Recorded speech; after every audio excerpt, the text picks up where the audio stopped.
എന്റെ പേര് അദ്വൈത്. ഇതെന്റെ പഴയ ഫ്രിഡ്ജ്. ഇപ്പൊ ഇത് വറക്കാവുന്ന ഇത് സോളാർ സിസ്റ്റമില്. ഇതിനെ കുറിച്ച് കുറച്ച് കേക്കണ്ടേ? ഇത് ഞങ്ങളുടെ പുതിയ വീട്. ഈ വീട്ടിലെ എല്ലാ ഉപകരണങ്ങളും സോളാറിലാണ് വർക്കിംഗ് ചെയ്യുന്നത്. ഇതിനെ കുറിച്ച് കൂടുതൽ അറിയണമെങ്കിൽ നിങ്ങൾ ഈ വീഡിയോ പൂർണ്ണമായിട്ടും കാണുക.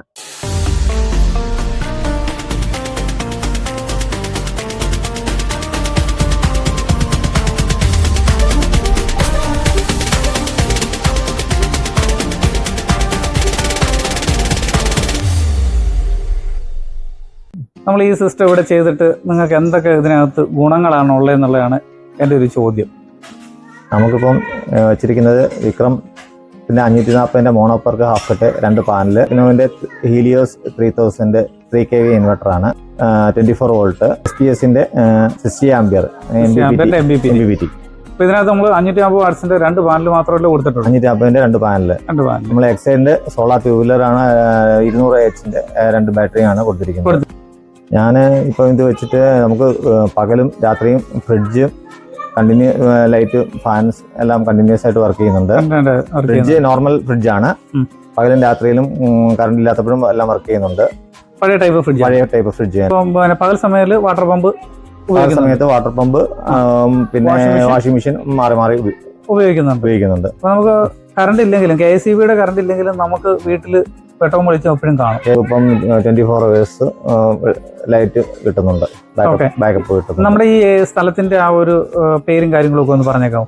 ഇത് മാവേലിക്കര തട്ടാരമ്പലം വാർണക്കോട്ടില്ലത്ത് ശ്രീരാഗം ശ്രീജിത്ത് കെ നമ്പൂതിരി. ഇത് മൂത്താളല്ലയോ? മോള് മൂത്താൾ. ശരി. എത്ര പഠിക്കുന്ന മോള്? അതിഥി എസ് നമ്പൂതിരി. ഇനി ഒരു മകനോട് 3-4 ദിവസമായിട്ട് ഇപ്പം വെയിൽ തീരെ കുറവാണ്. അപ്പം കഴിഞ്ഞ ദിവസം തീരെ വെയിൽ കുറവായതുകൊണ്ട് നമ്മൾ KSEB ചാർജിങ് കൂടെ കുറച്ച് ഉപയോഗിക്കുന്നുണ്ട്. മഴ ഉണ്ടായിരുന്നു, നല്ല മഴയായിരുന്നു. നമുക്ക് തീരെ പ്രൊഡക്ഷൻ 1 യൂണിറ്റിന് താഴെ പ്രൊഡക്ഷൻ കിട്ടിയുള്ളൂ.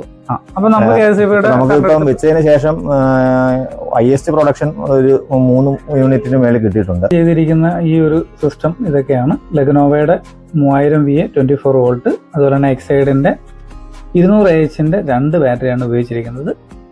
പിന്നെ ഇവിടെ ഉപയോഗിച്ചിരിക്കുന്ന SPS 60 ആംപിയറിന്റെ ഒരു MPPT. അപ്പോൾ അത്യാവശ്യം ഒരു വീടിന് ആവശ്യമായ കാര്യങ്ങളൊക്കെ ഇതിനകത്ത് പ്രവർത്തിപ്പിക്കാൻ ഒക്കും എന്ന രീതിയിലാണ് ഈ ഒരു സിസ്റ്റം ഇവിടെ ഇൻസ്റ്റാൾ ചെയ്യുന്നത്. ഇപ്പോൾ തൽക്കാലം ഇതിനകത്ത് 540 വാട്ട്സിന്റെ 2 പാനൽ മാത്രമേ ഇവിടെ കൊടുക്കുന്നുള്ളൂ. അത്യാവശ്യ കാര്യങ്ങളൊക്കെ ഇതിൽ തന്നെ ഓടുന്നുണ്ട്. ഇനിയും അതായത് നമുക്ക് കൂടുതലായിട്ട് ഉപയോഗം ലൈവായിട്ടുള്ള ഉപയോഗങ്ങളൊക്കെ വരുവാന്നുണ്ടെങ്കിൽ മാത്രം നമുക്ക് ഇതിനകത്ത് അഡീഷണൽ ആയിട്ട് പാനൽ വയ്ക്കാം എന്നുള്ള ഒരു നിബന്ധനയിലാണ് ഈ ഒരു സിസ്റ്റം ഇവിടെ ചെയ്യുന്നത്. ഇപ്പോൾ ലഗ്നോവയുടെ ഈ ഒരു ഇൻവെർട്ടർ എന്ന് പറഞ്ഞാൽ 3000 VA 24 വോൾട്ടാണ്. അത്യാവശ്യം കുഴപ്പമില്ലാത്തൊരു മോഡലാണ്. 2 വർഷം വാറണ്ടിയാണ് കമ്പനി തരുന്നത്. പിന്നെ ഇതിൻ്റെ ബാക്ക് സൈഡിൽ നമുക്ക് കേബിൾ കണക്ട് ചെയ്തെടുത്തുകൊണ്ട് പോയുള്ള കണക്ടറായിട്ടും ഉണ്ട്. അതുപോലെ തന്നെ നമുക്കൊരു 16 ആംപിയറിൻ്റെ സോക്കറ്റും കമ്പനി അവിടെ തരുന്നുണ്ട്. പിന്നെ ഇതിൻ്റെ ഗ്രിഡ് ചാർജിങ്ങിനുള്ള ഓപ്ഷൻസ്, അതായത് ഓൺ ചെയ്യാനും ഓഫ് ചെയ്യാനുള്ള ഓപ്ഷൻസും ബാക്കിൽ സ്വിച്ച് ഈ ഒരു ഇൻവെർട്ടറിനുണ്ട്. ഒരു കൂളിംഗ് ഫാനും അതിനകത്തുണ്ടാവും. പിന്നെ SPS MPPT അത് പ്രത്യേകിച്ച് നമ്മൾ എടുത്തു പറയേണ്ട കാര്യമൊന്നുമില്ല. 4 ലൈൻ സീരീസിലായിട്ട് ഉള്ള ഒരു ഡിസ്പ്ലേ ഒക്കെ ഉള്ള ഒരു SPS 60 ആംപിയറിൻ്റെ MPPT ആണ്. അത്യാവശ്യം നല്ല ക്വാളിറ്റി ഉള്ള ഒരു MPPT ആണിത്. അപ്പോൾ ഇതിനകത്ത് ഇതിൻ്റെ പാരാമീറ്ററൊക്കെ നമ്മൾ പോയിട്ട് സെപ്പറേറ്റ് ഒരു മൊഡ്യൂളുണ്ട്, അത് കണക്ട് ചെയ്തിട്ട് വേണമെന്നുണ്ടെങ്കിൽ ഇതിനകത്ത് നമുക്ക് പാരാമീറ്ററിലൊക്കെ കുറേ മാറ്റങ്ങളൊക്കെ വേണമെങ്കിൽ വരുത്താം.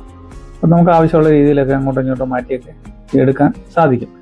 അത്യാവശ്യം നമുക്ക് വീട്ടിലുള്ള ലോഡുകളൊക്കെ മിക്സി, ഗ്രൈൻഡർ, അതുപോലെ തന്നെ നമ്മുടെ washing machine, 6 HP motor, fridge, ഇങ്ങനെ TV, ഇങ്ങനെയുള്ള എല്ലാ ഉപകരണങ്ങളും നമുക്ക് ഇതിനകത്ത് 1 by 1 ആയിട്ടായാലും ഉപയോഗിച്ച് എടുക്കാവുന്നതാണ്. അത് കറണ്ട് ചാർജ് കുറയ്ക്കാനായിട്ട് ബെറ്റർ ആയിട്ടുള്ള വഴി. അതുകൊണ്ട് KSEBിയുടെ കറണ്ട് ഇല്ലാത്ത സമയത്താണെങ്കിലും നമുക്ക് വൈദ്യുതി ലഭിക്കും. ഇപ്പോൾ ഈ വീഡിയോ എടുക്കുന്ന സമയത്തെന്ന് പറഞ്ഞാൽ നമുക്ക് അന്തരീക്ഷം ഒരുമാതിരി ഇരുണ്ട് കൂടി നിൽക്കുകയാണ്, മഴക്കോളാണ്. അപ്പോൾ അതുകൊണ്ട് നമുക്ക് അതിനകത്ത് കൂടുതലായിട്ടുള്ള ആംബിയറോ കാര്യങ്ങളോ ഒന്നുമില്ല. ഇപ്പോൾ ഒരു ഇൻവെർട്ടറിനകത്ത് ഒരു വാഷിംഗ് മെഷീൻ സ്റ്റാർട്ട് ചെയ്തിട്ടുണ്ട്. അപ്പോൾ അതിൻ്റെ ആ ഒരു ലോഡും ആംബിയറും ഒക്കെയാണ് ഇതിനകത്ത് നിങ്ങൾ ആ മീറ്ററിലൂടെ കാണുന്നത്.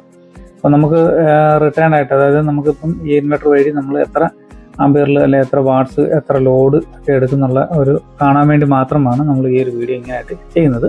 ഇതിൻ്റെ ഡിസ്പ്ലേയിൽ നിങ്ങൾക്ക് കാണാം ബാറ്ററിയുടെ വോൾട്ടേജ് 26.8 വോൾട്ട്. അതുപോലെ തന്നെ ഇതിൻ്റെ ലോഡ് ഈ ഒരു കപ്പാസിറ്റി അനുസരിച്ച് 30% ലോഡൊക്കെയാണ് ഒരു വാഷിംഗ് മെഷീനകത്ത് ഇതിനകത്ത് കാണിക്കുന്നത്. പിന്നെ RACയുടെ മോട്ടറൊക്കെ നമ്മൾ എടുക്കുകയാണെന്നുണ്ടെങ്കിൽ നമുക്കൊരു 50% അടുത്ത് ലോഡൊക്കെ ഇതിനകത്ത് കാണിക്കുന്നുണ്ട്. കാരണം ഇതിനകത്ത് ഫ്രിഡ്ജ് അങ്ങനെയുള്ള ഐറ്റംസ് ഒക്കെ നമ്മുടെ വീട്ടിലെ ഉപകരണങ്ങളൊക്കെ നമ്മൾ ലൈവായിട്ട് ഓടിക്കൊണ്ടിരിക്കുകയാണ്. അപ്പോൾ അതിന് പുറമെ നമ്മൾ വാഷിംഗ് മെഷീനോ വെള്ളം അടിക്കുന്ന പമ്പുകൾ അങ്ങനെയൊക്കെ ഓണാക്കുന്ന സമയത്ത് നമുക്ക് ലോഡ് കൂടുതലായിട്ട് കാണിക്കാം. അതുപോലെ തന്നെ ഈ ഒരു SPS-ൻ്റെ MPPT അത് നമുക്ക് ബാറ്ററിയുടെ വോൾട്ടേജും അതിൻ്റെ ചാർജിങ് ആംബിയർ, അതുപോലെ തന്നെ സോളാർ പാനലിൻ്റെ ഔട്ട്പുട്ട് എത്ര വാട്ട്സ് കിട്ടുന്നുണ്ട്, അങ്ങനെയുള്ള കാര്യങ്ങളൊക്കെ നമുക്ക് ഇതിനകത്ത് കാണുവാനായിട്ട് സാധിക്കും. അത്യാവശ്യം നല്ല ക്വാളിറ്റി ഉള്ള ഒരു MPPT ആണ് SPS-ൻ്റെ MPPT-കൾ. അപ്പോൾ ഇതെല്ലാം സെപ്പറേറ്റ് ആണ് ഇവിടെ ചെയ്തിരിക്കുന്നത്. ഇതിൻ്റെ വയറിങ്ങിൽ കൂടുതലും ഭാഗം ചെയ്തിരിക്കുന്നത് ഈ വീട്ടുടമയാണ്. ഞാൻ ഇതിനകത്ത് ഇതിൻ്റെ വേണ്ടുന്ന ആവശ്യമുള്ള മെറ്റീരിയലൊക്കെയാണ് സപ്ലൈ ചെയ്ത് കൊടുത്തിട്ടുള്ളത്. ഇത് ഒരു സ്ട്രക്ചറിൻ്റെ മുകളിലായിട്ടാണ് ഇതിൻ്റെ സോളാർ പാനൽ ഇൻസ്റ്റാൾ ചെയ്തിരിക്കുന്നത്. 4 പാനൽ വരെ ഇൻസ്റ്റാൾ ചെയ്യാവുന്ന രീതിയിലാണ് ഇതിൻ്റെ സ്ട്രക്ചറൊക്കെ ചെയ്തിരിക്കുന്നത്. അതുപോലെ തന്നെ വാക്വേയും മറ്റു കാര്യങ്ങളൊക്കെ ഇതിനകത്ത് ചെയ്തിട്ടുണ്ട്. അപ്പോൾ ഇതിൻ്റെ വയറിങ് ഇദ്ദേഹം തന്നെയാണ് ചെയ്തിരിക്കുന്നത്. ഞാൻ മെറ്റീരിയലാണ് ഇതിനകത്ത് സപ്ലൈ ചെയ്തിരിക്കുന്നത്. അപ്പോൾ ഇങ്ങനെയൊക്കെയാണ് ഇവിടെ ഇൻസ്റ്റാൾ ചെയ്തിരിക്കുന്നത്. 2 പാനലും മാത്രം. ഇനി ആവശ്യമുണ്ടെന്നുണ്ടെങ്കിൽ അടുത്ത 2 പാനലും കൂടെ ഇൻസ്റ്റാൾ ചെയ്യാം എന്ന രീതിയിൽ. അപ്പം നടന്നു പോകാം. അതുപോലെ തന്നെ ഒരു മോപ്പൊക്കെ വെച്ചിട്ട് ഇടയ്ക്ക് ഇച്ചിരി വെള്ളം ഒഴിച്ചിട്ട് ഒന്ന് തുടച്ച്, അതായത് വെള്ളം ഒഴിച്ചതിന് ശേഷം ഒന്ന് തുടച്ച് ക്ലീൻ ചെയ്യുന്നത് ഇടയ്ക്കിടയ്ക്ക് നല്ലതാണ്. കാരണം പൊടിപടലങ്ങളൊക്കെ ഇരുന്ന് കഴിഞ്ഞാൽ അതിൻ്റെ ഒരു പ്രൊഡക്ഷന് മാറ്റം ഉണ്ടാവും. അപ്പോൾ അതുകൊണ്ട് ഇടയ്ക്കൊന്ന് ക്ലീൻ ചെയ്യുന്നത് വളരെയധികം ബെറ്ററാണ്. അത് ഇതെന്നല്ല, എല്ലാ പാനലുകളും. ഇപ്പം വിക്രം സോളാറിൻ്റെ 550 വാട്ട്സിൻ്റെ മോണോപ്പർക്ക് ഹാഫ് കട്ടാണ് ഇവിടെ കൊടുത്തിരിക്കുന്നത്. അപ്പോൾ അതിൻ്റെ ആ ഒരു സ്പെസിഫിക്കേഷൻ കാര്യങ്ങളൊക്കെയാണ് നിങ്ങൾ ഈ വീഡിയോയിൽ കാണുന്നത്. എൻ്റെ ചാനലിലെ വീഡിയോ നിങ്ങൾ ആദ്യമായിട്ടാണ് കാണുന്നതെങ്കിൽ ലൈക്ക് ചെയ്യാനും ഷെയർ ചെയ്യാനും സബ്സ്ക്രൈബ് ചെയ്യാനും മറക്കരുത്. വീഡിയോ കണ്ടതിന് നന്ദി.